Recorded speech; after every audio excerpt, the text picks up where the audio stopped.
할렐루야. 고마워요. 함께 할렐루야 해주셔서. 저도 말씀을 전하는 사람으로서 회개 메시지 전하는 부분은 참 조금은 생각하게 하는 그런 부분이 있어요. 왜 그러느냐면 성도들에게, 그것도 일주일에 주일날 한 번 오시는 분도 계시고 수요 예배, 금요 예배 오시는 분도 각기 다르잖아요. 오셔서 하나님의 말씀을 받고 그 안에서 성도들이 힘을 얻고 행복한 모습으로 돌아가는 그런 메시지를 바라고 오시는 성도들이 무한히 많잖아요. 그렇기 때문에 보다 더 그런 메시지를 많이 전하여서 성도들에게 힘을 심어주고 세상 가운데 나아갔을 때에 아주 영권 있는 자로 살아갈 수 있도록 그렇게 해주고 싶은 것이 바로 목회자거든요. 그래서 저는 시리즈로 회개에 대한 부분을 전하면서 힘들겠지만 그래도 이 부분이 있어야 하고 또 고쳐야 되기 때문에 알고는 있지만 회개를 멀리하는 이 세대에, 이 시대에 하나님께서 간절히 바라는 것, 하나님께서 하나님께서 요구하시는 그 초점에 맞추어서 이 시대에 우리 하나님이 뭘 원하시고 뭘 요구하시고 뭘 바라실까라는 그런 마음을 가지고 제가 말씀을 준비하며 그래도 힘있게 전해야 되겠구나라는 생각을 가졌어요. 왜냐하면 성도들이 살아야 하지 않습니까? 할렐루야. 성도들이 힘을 얻어야 되잖아요. 아무리 꿀같은 메시지, 성도들의 귀를 가리워주는 그런 달콤한 메시지를 할지라도 회복되지 아니하면, 치료가 되지 아니하면 안 되기 때문에 회개라는 이 메시지가 무겁게 들려질지라도 저는 하고 싶은 거예요. 왜? 저도 받고 우리 모두가 받아야 하기 때문에. 할렐루야. 하나님께서 원하시는 것은 죄 가운데 있는 삶을 원하는 것이 아닙니다. 회개관에 대해서 우리가 말씀을 받았는데요. 죄 가운데 있는 삶을 원하시고 요구하는 삶이 아니기 때문에 하나님께서 창조한 백성들이 아담 이후부터 죄 가운데 빠져 타락에 이르러 심판받을 수밖에 없는 상황들을 아주 노골적으로 표현한 부분이 노아 시대에 있었잖아요. 죄의 관영함 때문에 하나님은 하나님의 친 백성들이 하나님과 더불어 교제하며 선한 사업을 위해서 달려가도 부족한 이 상황에 시대가 지나면 지날수록, 시간이 흐르면 흐를수록 백성들이 더 타락의 길로 가기 때문에 회개의 기회를 여러 번 주고 또 주고 주었으나 계속적으로 타락하자 하나님께서 결정하고 마지막으로 내리신 것이 무엇이었습니까? 홍수 심판이었잖아요. 왜 이렇게 가슴 아프게 하나님께서 일을 진행하셨겠어요? 돌아오라는 사인이잖아. 내 자식이 매를 맞고 내 자식이 고통을 당하는데 어떤 부모가 좋아하겠느냐 이것입니다. 하나님도 하나님의 자식들이 아버지의 품을 떠나서 죄악의 길로 걸어가니 그 광경을 보시고 너무나도 괴로우셨던 거예요. 슬프셨던 거예요. 도저히 참아 볼 수가 없었던 거예요. 그래서 하나님은 죄로 인해 타락에 빠져 심판받을 수밖에 없는 그들을 죄로 인하여서 하나님과 사이가 거리가 멀어진 그 죄의 담을 헐어버리려고 이 일을 진행하시지 않았습니까? 바로 그것이 문제인 것입니다. 하나님과의 관계에서 떨어진 것들. 이런 부분들을 회개관을 통해서 죄의 담으로 인하여 하나님과 관계에 멀어진 그 상황들을 호세에서 말씀하시기를 하나님의 긍휼을 받아야 할 백성들이 긍휼을 잃어버리고 너는 내 백성이 아니다라며 이 말씀을 하실 하나님의 그 마음을 쭉 훑어보시면서 너희들이 이렇게 하나님과 더불어 살아갈 백성임에도 불구하고 축복을 받았음에도 불구하고 죄로 인해서 나는 너희에게 복을 주고 싶지만 내가 다 가져가겠다라는 주님의 그 강력한 메시지 무엇이었습니까?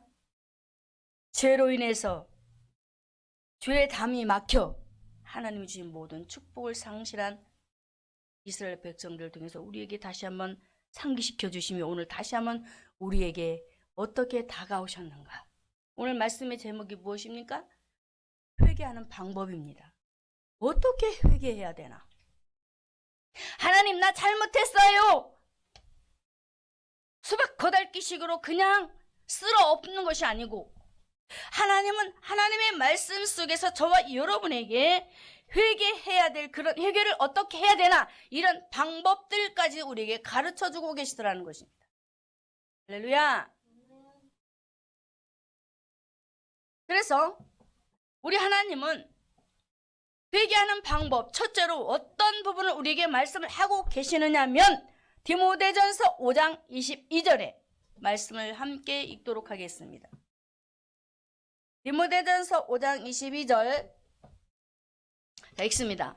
아무에게나 경솔히 안수하지 말고 다른 사람의 죄에 간섭지 말고 내 자신을 지켜 정결케 하라 그럽니다. 회개의 순서입니다. 어떻게 회개하는 방식으로 나아가야 되느냐? 자, 저와 여러분은 인생을 살아오면서 내 탓보다는 다른 사람의 탓을 참 많이 했을 거예요. 우리의 입을 통해서. 그런데 바울은 디모데전서 5장 22절의 말씀을 통해서 신앙생활을 함에 있어서 신앙인들은 어떻게 해야 되느냐? 다른 사람의 죄를 간섭하는 사람이 되지 말라고 권고하고 있어요.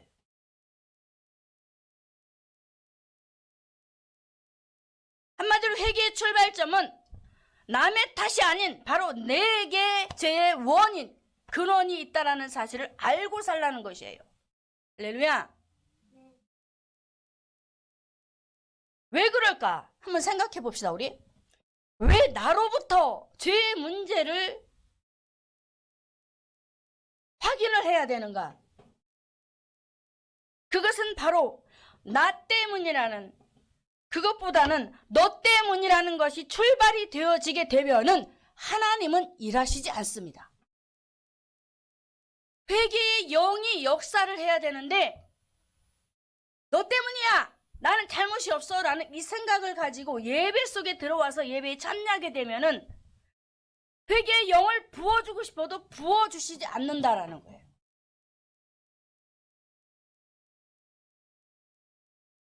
아니 나는 잘못한 것이 없는데요. 잘못한 것이 없다 할지라도 믿음을 가진 신앙인이라면은 내가 좀 더 저 약자를 위해서 기도해 줄걸?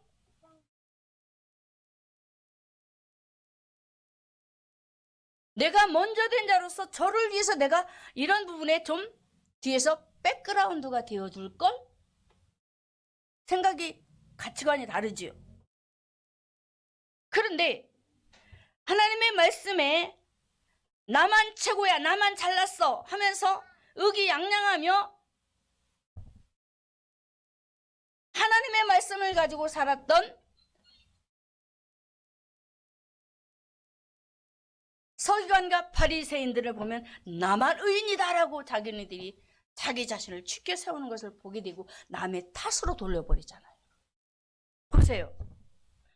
한마디로 회개의 출발점은 나로부터다. 할렐루야. 그래서 내게 하나님이 오셔서 나를 좋은 길로 인도하시기 위해서는 바로 나로부터 시작이 돼서 나 때문에 교회에 어려움도 있었구나라는 기도, 내가 기도하지 않으면, 좋은 예로 내가 기도하지 않으면 교회가 어려움을 겪는다는 사실을 내가 인지해야 될 줄로 믿습니다. 왜요? 저와 여러분에게 그 책임을 주셨거든요. 기도하라는 사명, 우리 우기도 어리지만 하나님께서 왜 교회에 보내주셨을까요? 우기의 양만큼, 그릇의 양만큼 교회를 위해서 기도하고 성도들을 위해서 기도하고 하기 위해서 교회에 보내주셨단 말이야.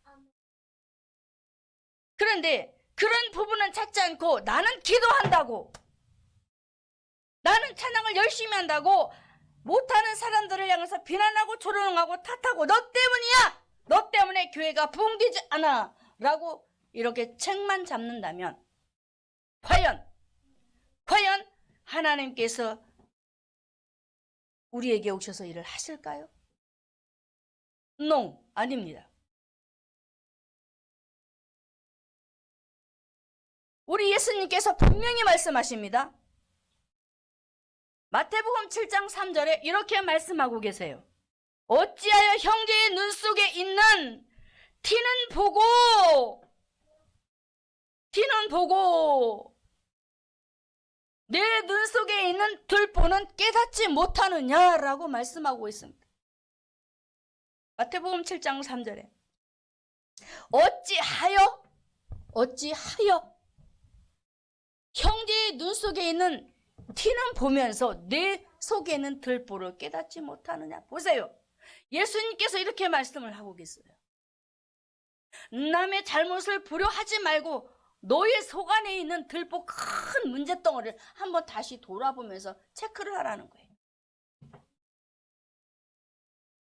회개의 출발점 누구부터? 나로부터. 분명 문제가 있어서만이 말씀하시는 것이 아닙니다. 문제가 없다 할지라도 먼저 왜 되었겠습니까? 먼저 하나님께서 왜 은혜를 주셨겠어요? 왜 능력을 주시고 기도할 수 있게 하시고 다른 사람보다도 더 많은 말씀을 먹여주셔서 할 수 있도록 하게 길을 열어놓았느냐 이것이에요. 그런데 그것 가지고 착각하고 있는 거야. 내가 잘나서 하는 줄 알고. 다 하나님이 하셨어요. 그래서 예수님이 말씀하신 거예요. 형제의 눈 속에 있는 티를 볼 것이 아니라 내 속에 있는 들보를 보라는 거예요. 내가 잘나고 똑똑해서 내가 이렇게 능력을 주고 말씀을 주고 일을 하게 한 것이 아니라는 거죠. 회개의 출발점은 나로부터. 믿으시기를 주님의 이름으로 축원합니다. 자, 예수님이 기도하시는 모습을 보게 되면 아주 정확하고 또렷하게 말씀으로 우리에게 가르쳐주고 있습니다. 누가복음 23장 34절에 이에 예수께서 가라사대 아버지여 저희를 사하여 주옵소서.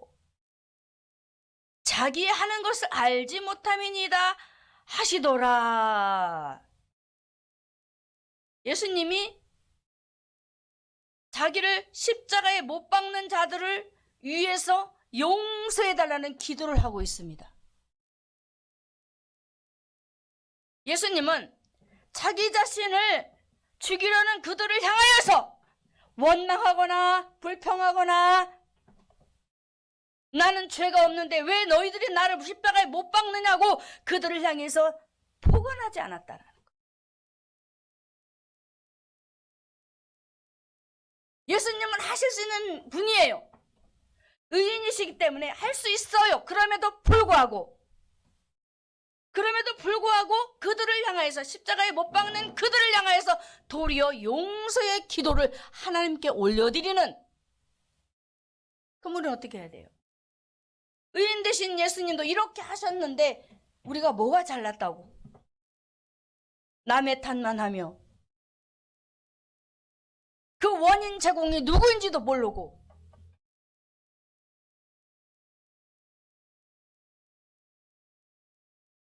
그래서 바울이 빌립보서 2장 5절의 말씀에 너희 안에 이 마음을 품으라고 했던 것입니다. 예수님의 마음을 품는 자가 되라는 거예요. 그래야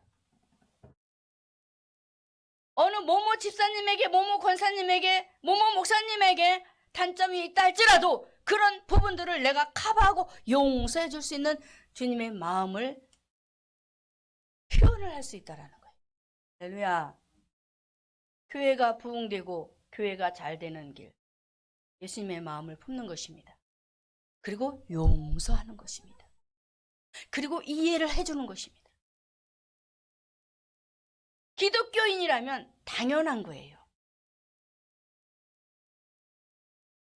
세상 사람들에게 욕을 먹는 이유, 기독교인들이 언행심사가 깨끗지 못해요.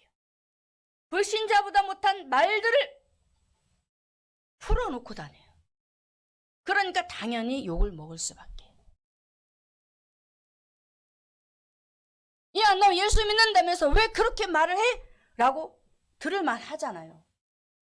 예수님의 마음을 가졌다면서, 예수 믿는다면서, 예수님이 누구인데 그들도 알고 있습니다. 믿지 않는 자들도 예수가 누구라는 것은 알아요, 지식적으로.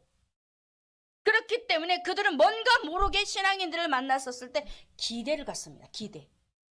그런데 기대치에 미치지 못하는 거예요. 그때 바로 나의 잘못을 깨닫고 빨리 직시하여서 내가 어떤 마음을 가져야 될까요? 빨리 회개하는 심장으로 돌아가서 주님 앞에 마음속으로 토로하며 그들을 위하여서 우리가 기도해야 되지 않을까요? 나도 이러니 저들은 오죽하겠습니까? 주님. 당연한 것이잖아요. 주님. 예수님이 십자가에 달리실 때 저들의 죄를 용서해달라고 기도했던 것처럼 저와 여러분은 오늘도 사도 바울이 예수님의 마음을 본받으라 하며 성도의 바른 회개에 대해서 우리에게 누가복음 18장 13절에 우리에게 다시 한번 말씀을 하고 있습니다. 성도가 어떤 모습으로 회개하는 중심으로 나아가야 되는가? 누가복음 18장 13절에 세리는 멀리 서서 감히 눈을 들어 하늘을 우러러 보지도 못하고 다만 가서 하나님이여 하나님이여 나를 불쌍히 여겨주세요 라고 자신이 죄인이다라고 고백을 하는 이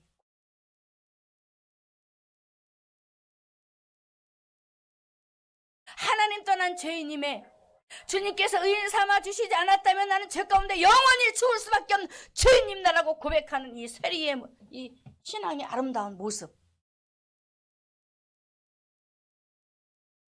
신앙의 결정체가 하나님의 사랑이 내 안에 들어와서 불타면요 그 고백이 나올 수밖에 없어요. 누가 하라 시키지 않아도 하나는 그래요. 내가 더 위해서 저를 위해서 기도하며 나아가야 되겠나이다라고 고백을 할 수밖에 없는 것입니다.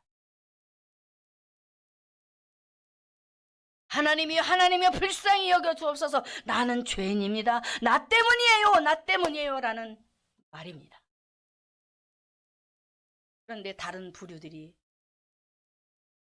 세리를 향해서 욕하고 비난하는 일들도 벌어져요. 자, 예수님께서 마가복음 11장 25절에 이렇게 말씀을 하셨습니다. 회개의 출발점은 나인데 또 말씀을 하세요. 마가복음 11장 25절에 서서 기도할 때에 아무에게나 혐의가 있거든 용서하라 그럽니다. 혐의는 잘못되어진 부분들입니다. 이런 부분들이 보여지면 용서를 하라고 하세요. 인격을 존중하자. 할렐루야. 상대방의 인격을 존중해주자. 자, 인격자이신 하나님께서 인격자이신 예수로 오셔서 우리를 어떻게 우리의 인격을 예우해 주셨단 말이에요. 우리를 예우해 주셨어요. 근데 우리는 인격 모독을 합니다. 그래서 오늘 말씀에 마가복음 11장 25절에 혐의가 있거든 용서하라 그럽니다. 왜 이렇게 용서를 해야 되나? 다시 말씀에 마가복음 11장 25절에 자 중반절부터 그리하여야부터 함께 읽겠습니다. 그리하여야 하늘에 계신 너희 아버지도 너희 허물을 사하여 주시리라. 할렐루야. 있을 때 그들의 단점을 보고 흉보는 것이 아니고 내가 용서할 때 하늘에 계신 하나님 아버지께서 나도 용서를 해주신대요. 바로 용서받는 첩경이기 때문에 용서를 하는 것이에요. 억울해요? 내가 잘못을 안 했는데 하는 것이 억울해요? 인정하지 마시기 바랍니다. 왜? 용서받는 첩경이래요. 할렐루야.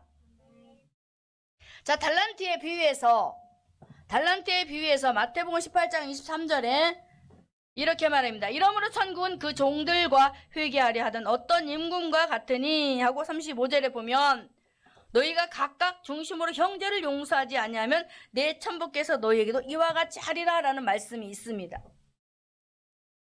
자, 1만 데나리온을 빚진 자의 비유인데 이 빚진 자가 이제 그 주인에게 가게 되는데 탕감을 받게 됩니다.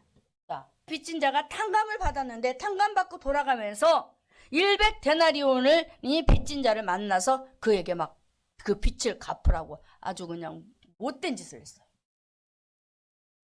이 광경을 목격하고 다시 1만 데나리온을 빚진 사람을 다시 주인에게 돌려보냅니다. 가서 호되게 야단맞습니다. 너는 내가 내게 빚진 1만 달란트를 다 탕감해 주었는데 고작 100달란트 때문에 그에게 빚을 갚으라고 내가 지금 이렇게 말을 하였느냐? 사랑하는 우리 성도 여러분, 저와 여러분은 1만 데나리온을 탕감받은 하나님의 백성들입니다. 할렐루야. 영원히 죽을 수밖에 없는 죄인들이었어요, 저와 여러분은. 그런데 하나님께서 1만 달란트는 값으로 비교할 수 없는 액수예요. 주님의 핏값은 값으로 비교할 수 없는 거예요. 그 은혜로 저와 여러분이 죄 가운데서 해방받게 되었단 말이에요. 그런데 내가 또다시 다른 죄인을 향하여서 빚을 갚으라고 만약에 문제를 제시했다면 하나님 기뻐하실까요? 용서는 무한대입니다. 할렐루야. 우리 주님은 저와 여러분을 무조건 용서해 주신 거예요. 그 은혜를 주시고 하나님 은혜 가운데 저와 여러분을 살게 하셨던 것입니다. 그래서 베드로전서 4장 8절의 말씀에 무엇보다도 서로 열심히 사랑하라고 했습니다. 열심히 사랑하라. 왜? 허다한 허물을 덮기 때문에. 사랑하면 허물이 덮어지는 거예요. 사랑할 수 없는 중에 사랑을 하면 그 허물이 덮어지는 거예요. 저와 여러분은 할 수 있다니까요. 할렐루야. 하나님은 은혜의 사람들이거든. 예수님께서도 십자가에서 원수를 무조건 용서하셨고, 또 우리가 잘 아는 스데반 집사도 자기를 향하여서 돌을 던지는 그들을 향해 용서의 기도를 했습니다. 보세요. 회개의 출발점 누구로부터? 나로부터 출발이 되어지면 회개의 영이 역사하고 그 영이 역사하여 어떻게? 용서할 수 있는 하나님의 사람으로 세워지는 거예요. 할렐루야. 그래서 우리 모두가 외부적인 문제, 혹시 가정에서 자녀와의 문제, 친구와의 문제, 직장에서의 동료 간의 문제, 여러 가지 문제들이 일어날 것입니다. 자, 보세요. 마태복음 5장 23절에 여러 가지 환경적으로 오는 요인들을 통해서 우리에게 어떻게 해야 되는가? 라고 우리에게 말씀을 주고 있는데, 마태복음 5장 23절에 그러므로 예물을 제단에 드리다가 거기서 내 형제에게 원망 들을 만한 일이 있는 줄 생각나거든. 4절에 예물을 제단 앞에 두고 먼저 가서 형제와 화목하고 그 후에 와서 예물을 드리라 그럽니다. 무슨 말씀이에요?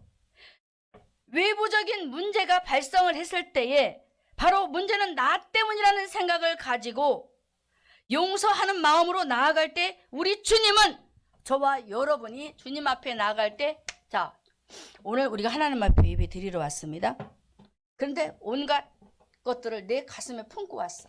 혈기, 미워하는 마음, 불평하는 마음, 불만을 가진 마음, 여러 가지 마음들, 생각들을 가지고 주님 앞에 왔어요. 하나님 예배 받으실까요? 다시 말씀을 봐요. 그러므로 예물을 제단 앞에 드리다가, 이제 여기서는 형제로 비유를 했잖아요. 형제에게 원망 들을 만한 일이 혹여 있으면 먼저 가서 바로 화해를 요청하라는 거예요. 왜? 하나님이 예배를 받으셔야 되잖아요. 내 예배를 받아야 된단 말이에요. 그런데 그런 것들을 다 해결하지 않고 주님 앞에 와서 하나님, 나 교회 왔어요, 내 예배 받아주세요 라고 기도하면 그 제물이 온전히 연락이 되지 않는다라는 거예요. 그래서 하루에 일어났던 일들을 해가 지기 전에 미리 해결하라는 거예요. 할렐루야. 그래서 우리 모두가 우리 자신을 하나님께서 받으시는 진정한 예물, 내가 제물이 되고 싶으면 문제를 해결하자. 먼저 해결하고 주님 앞에 나와 예배드리자. 할렐루야. 승리하시기를 주님의 이름으로 축원합니다.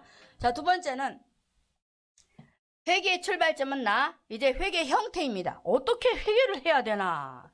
사도행전 2장 37절의 말씀에 이렇게 말씀하고 있습니다. 저희가 이 말을 듣고 마음에 찔려 베드로와 다른 사도들에게 물어가도록 형제들아, 우리가 어찌할꼬? 막 통에 잡아가죠. 내가 어떻게 해야 돼요? 라고. 유엘서 2장 13절에는 이렇게 말씀하고 있습니다. 너희는 옷을 찢지 말고 마음을 찢고 하나님 여호와께로 돌아오라 그럽니다. 보세요. 그러면 회개의 형태, 회개는 어떻게 해야 되나? 어떻게 해야 되나? 우리가 회개를 할 때는 마음을 찢는 회개, 찢는다는 것은 완전히 하나님 앞에 내가 잘못했다는 진정한 고백이잖아요. 이제 다시는 안 하겠습니다는 고백이잖아요.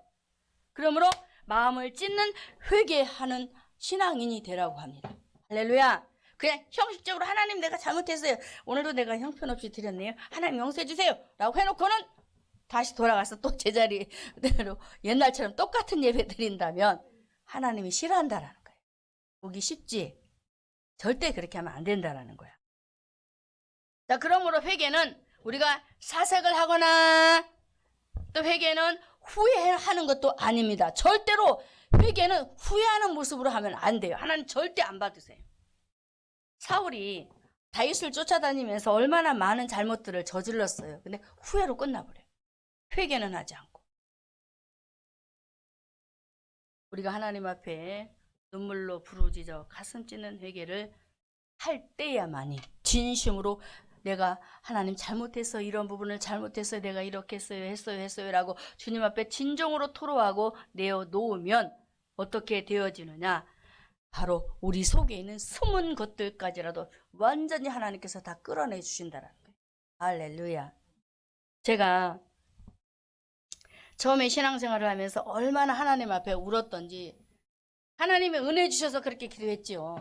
기도하는데 나의 내가 알지 못했던 그런 제목까지 막 생각을 하게 하시면서 가슴을 치게 하는데요. 이 가슴이 얼마나 멍이 들었던지 그리하고 나서 병이 치료가 되는 것을 제가 체험을 했어요. 보세요. 내가 나 때문에 바로 나로부터 시작이 됐다는 그런 진정한 고백이 되어질 때 우리 하나님은 회개의 영으로 역사하셔서 바른 길로 우리를 제시하고 계시다는 것을 믿으시고, 여러분도 다시 한번 제2의 제3의 회개의 영이 역사하여 새롭게 세워지기를 주님의 이름으로 축원합니다.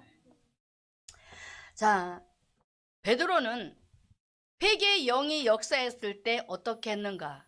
진정한 회개가 이루어져야 되는 거예요. 두 번째는 회개의 형태입니다.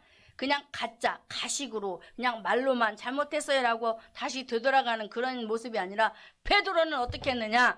마태복음 26장 75절에 이에 베드로가 예수의 말씀에 다굴기 전에 3번 나를 부인하라 하심이 생각나서 밖에 나가서 어떻게 했다? 심히 통곡했다 그랬습니다. 내가 3번 나를 부인할 거야. 다굴기 전에 나가서 통곡하며 돌이키는 진정한 회개를 했다라는 거예요. 돌이킵시다. 돌이킵시다. 두 번째, 기도의 그런 형태, 무슨 형태? 돌이키는 회개. 할렐루야.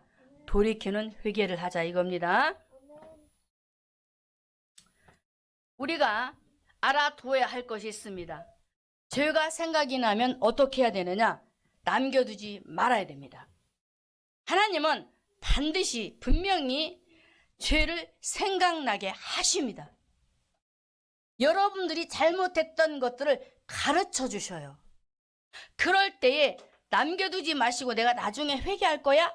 라는 생각을 절대 갖지 말라는 거예요. 왜? 왜 그래요?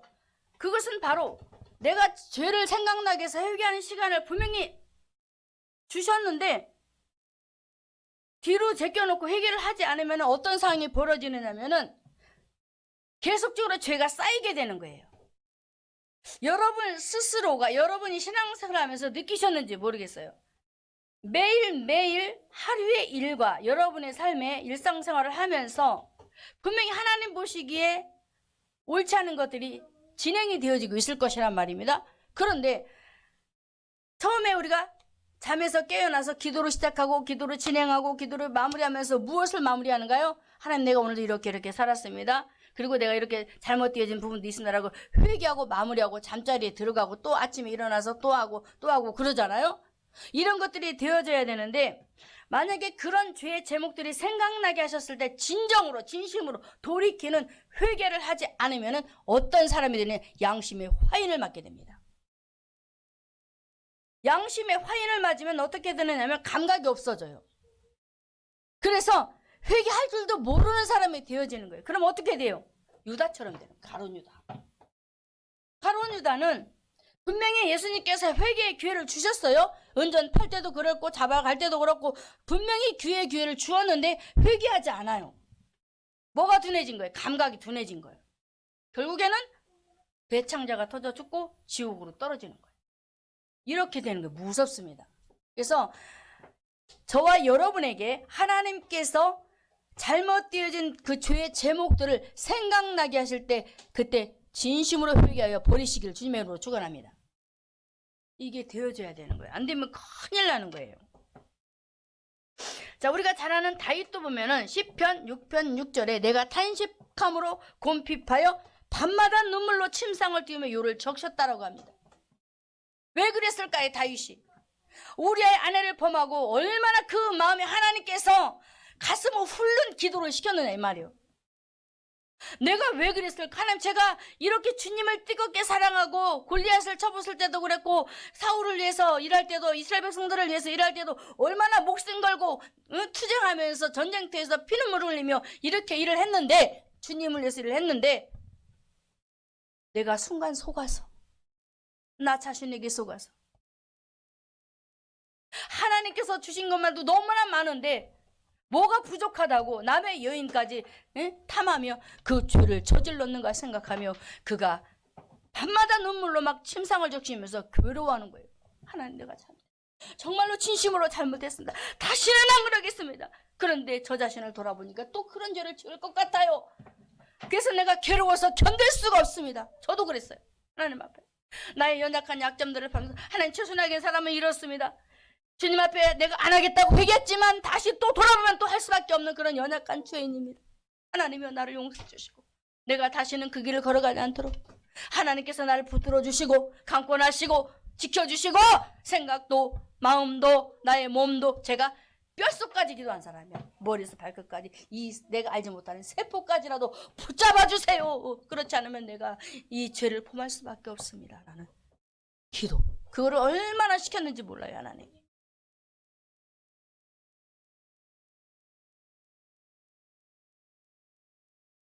그 많은 시간들을 하나님 앞에 회개하며 눈이 퉁퉁 아주 그냥 너무 울어가지고 눈도 뜨지 못하고 창피해가지고 들지도 못하고 그러고 다닌 적도 굉장히 많습니다.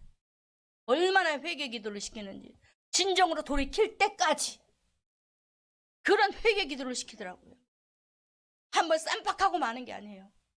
이 뼛속까지 들어간 이 죄의 이 근성들이 빠져나오지 않으니까 하나님께서 내가 알지 못하는 이 기관 조직까지라도 놓고 죄의 근성의 뿌리를 뽑아내도록 기도시키시는 우리는 입으로 그냥 잘못했어요가 아닙니다. 하나님 앞에 저와 여러분이 언어로 짓는 죄, 생각으로 짓는 죄, 행동으로 짓는 죄 너무나도 많습니다. 죄악의 덩어리예요. 우리는 우리의 모습을 돌아보면. 그런데 그런 부분들을 우리 주님은 바라보시면서 내가 진심으로 진정으로 회개할 때 용서해 주시는 하나님이라는 사실을 기억하고 진정으로 마음을 짓고 돌이켜 회개하며 승리하는 우리 모두가 되기를 주님의 이름으로 축원합니다. 자, 회개하는 방법. 두 번째는 회개하는 형태. 마음을 찢고 돌아오는 기도를 하자. 회개 기도를 하자. 세 번째는 회개하는 방법이 있습니다. 레위기서 4장 2절에 하나님께서 모세에게 이렇게 말씀하십니다. 이스라엘 자손에게 과이르라. 누구든지 여호와의 금령 중 하나라도 그릇 범하였으되 3절에 만일 기름 부음을 받은 제사장이 범죄하여 백성으로 죄를 입게 하였으면 그 범한 죄를 인하여 흠없는 수송아지로 속죄 제물을 삼아 여호와께 드리라 그럽니다. 뭘로 드리라고? 수송아지를 잡아서 하나님 앞에 드리래. 그러면서 어떻게 하게 하시느냐? 4절에 보니까 그 수송아지를 회막문 앞으로 끌어다가 그 수송아지 머리 안수하고 그것을 여호와 앞에서 잡아버리라고 합니다. 잡으래요. 그리고 5절에 기름 부음을 받은 제사장은 그 수송아지의 피를 가지고 회막에 들어가라 그럽니다. 구약에 해결받는 방법 바로 짐승의 피였습니다. 우리의 잘못되어진 죄. 그림자로 말씀하시며 짐승을 통해서 용서해 주시는 주님의 그 귀하신 은혜도 한번 우리가 되새겨 봐야 되는 것이에요. 아직 오시지 않아 구약의 백성들은 천국 갈 방법이 없잖아요. 근데 짐승을 통해서 예수님을 알리시면서 이 피만이 너희를 죄 가운데서 건져주실 뿐이라는 것을 알리시며 이 은혜를 주신 하나님. 레위기서 4장 6절과 7절의 말씀에 다시 보면은 그 제사장의 손가락에 피를 찍어 여호와 앞 곧 성소유장 앞에 몇 번 뿌리라? 7번을 뿌리래. 완벽한 제사입니다. 완벽한 회개의 제사입니다. 속죄 제사. 속죄제. 그냥 거저 가는 게 없어요. 그러면 또 7절에 제사장은 또 피를 여호와 곧 회막 향단불에 바르고 그 송아지의 피 전부를 회막문 앞 번제단 밑에 쏟아 부어 버리래. 얼마나 아주 정확하게 또렷하게 그냥 정확하게 그냥 지나가지 않습니다. 예수를 통해야만이 죄의 문제가 해결되어지는. 회개의 방법 구약에는 짐승의 피로 해결받았다. 죄의 문제. 왜 이렇게 구약에서는 찍어 뿌리고 바르고 쏟아 붓고 이런 속죄 제사를 드렸을까? 우리의 죄가 그만큼 더러웠다. 하나님 떠난 죄인. 성경에는 우리 인생들을 향하여서 구더기 같은 인생이라고 말하고 있어요. 여러분 구더기 알죠? 요셉이 구더기 알지? 구더기는 쳐다보기도 싫어요. 시골에 똥뚝간에 가면 구더기가 꾸물꾸물해요. 저도 거기서 컸지만 무서워요. 우리 우기는 아마 도망갈 거야. 화장실에 가면 있어요. 예전에 제가 하나님께서 어떤 모습을 보여주시느냐면 나의 잘못된 죄악의 모습은 뭔지는 다 모르잖아요. 그런데 구더기가 막 저는 이제 시골에서 컸기 때문에 그런 배경을 주시는 거예요. 구더기가 내 몸에서 막 꾸물꾸물 막 다 빠져나가는 거를 막 보여주시는 거예요. 환상으로. 그거를 보면서 제가 하나님 제가 잘못했다고 얼마나 막 머리를 끄댕이를 잡고 울었는지 몰라. 침대에서. 내가 이렇게 더러운 구더기 같은 인생이었네요. 하나님 떠난 이런 구더기 같은 성경에 나오는 그것들을 조금 생각나게 하시면서 그런 인생이었네요. 하나님 저 좀 용서해 주세요. 라고 제가 대전에 살 때. 왜? 우리 주님은 보여주셔야 우리가 알 수 있잖아. 신앙이 어렸을 때는 모르잖아요. 그림을 그려서 보여주시듯이 내 몸속에서 빠져나가는 구더기의 모습을 죄의 모습, 죄악된 모습을 구더기로 보여주시는 거야. 실감나. 한두 마리가 아니야. 한두 마리가. 막 꾸물꾸물 하면 머리에서 막 입이 몸에서 막 빠져난다고 하면 생각해봐요. 개운하잖아. 아주 속이 다 후련해요. 얼마나 우리 하나님이 우리 죄인들을 사랑하시는지 알겠지요. 절대로 죄를 끌어안고 살지 말라는 거잖아. 회개 방법? 구약에는 무슨 피? 짐승 피. 그 정도로 우리 인생은 더럽고 구더기 같은 인생, 지렁이 같은 야호다 그러잖아요. 밟으면 그냥 꼼짝도 못할.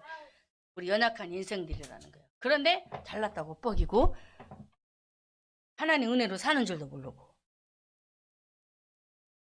사랑 우리 성도 여러분, 요한은 우리에게 이렇게 구약에서는 짐승표로 예수님을 소개하고 있지만 저와 여러분은 사는 이 시대는 바로 이런 분이다라고 소개하고 있습니다. 요한일서 1장 7절에 요한일서 1장 7절에 저가 빛 가운데 계신 것 같이 우리도 빛 가운데 행하면 우리가 서로 사귐이 있고 그 아들 예수의 피가 우리를 모든 죄에서 깨끗게 하신다. 예수님의 피에 대해서 말하고 있습니다. 예수님의 피만이 우리를 죄에서 깨끗게 해주신다라는 것입니다. 할렐루야. 그러니 우리가 예수님의 피를 사랑하고 그 예수님의 피를 우리가 정말로 귀하게 여길 줄을 알아야 되는 거예요. 나 때문에 예수님께서 십자가에서 피 흘려 돌아가셨다니까. 큰 대못으로 박혀가지고 머리에는 가시만류관을 쓰고 피가 철철철철 흐르고 채찍으로 후려맞고 발길질을 하고 다 훑어내렸잖아. 온몸이 만신창이. 나 때문에 예수님이 피를 흘리셨어. 죄인 아닌 죄인의 몸이 되어서 우리 때문에.